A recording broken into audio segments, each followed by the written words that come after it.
Hello students, welcome to Standard 11 Lesson 4 Kingdom Animalia. In this, today we are going to study phylum Aschelminthes, which is also called as Nemathelminthes.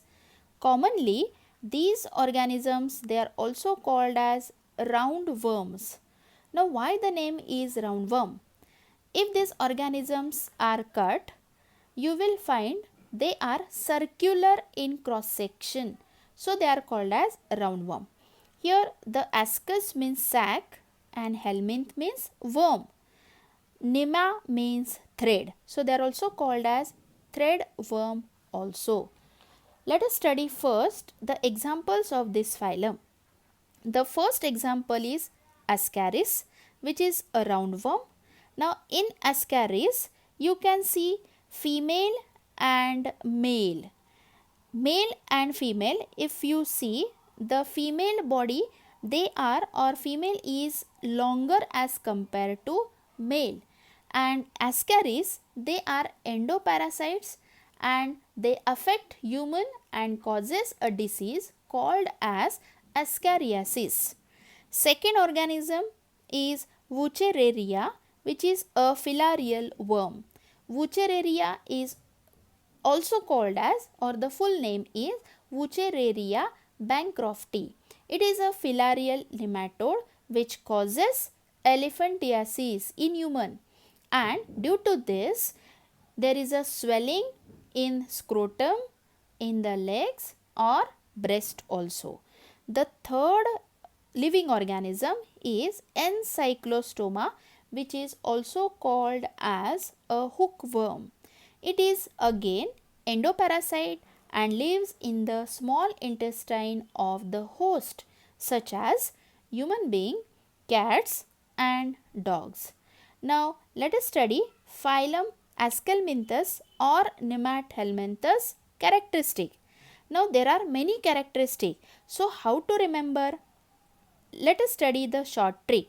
With the help of this short trick, you can remember most of the characteristic.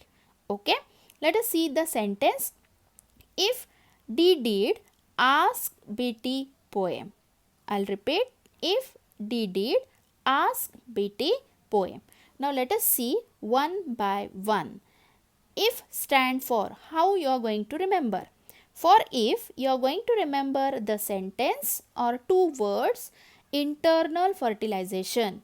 In this particular phylum, Aschelminthes, internal fertilization takes place. Now what do you mean by internal fertilization?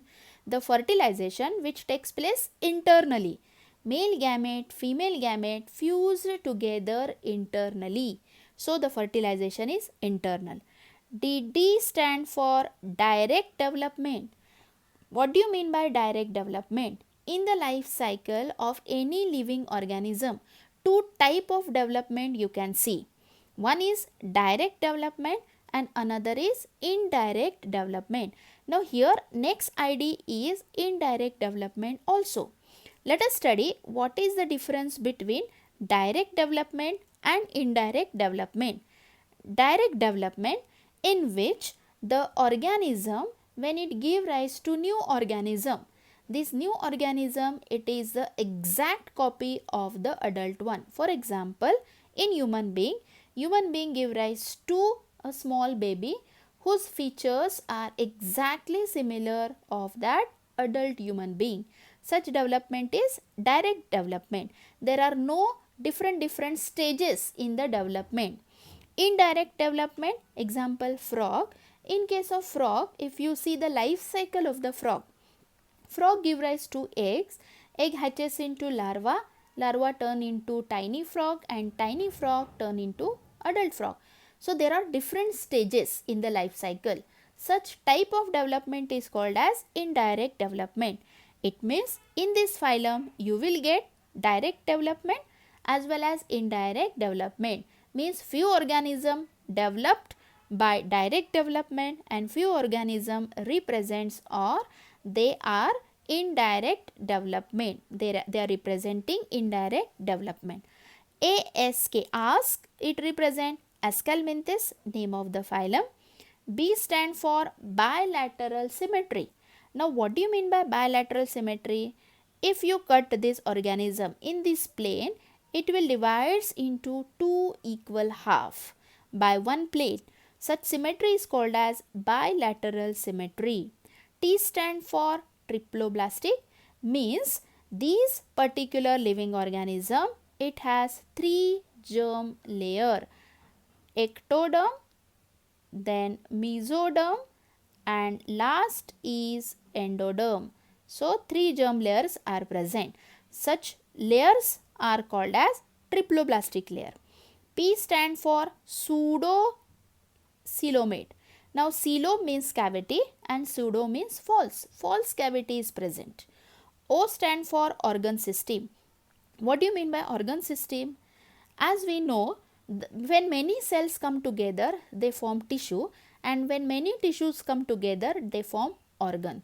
So here different organs are present to carry out different functions. E stand for excretion, which takes place by canals or gland cells or both, and M stand for muscular pharynx. So this is all about the characteristic of phylum Aschelminthes or Nemathelminthes.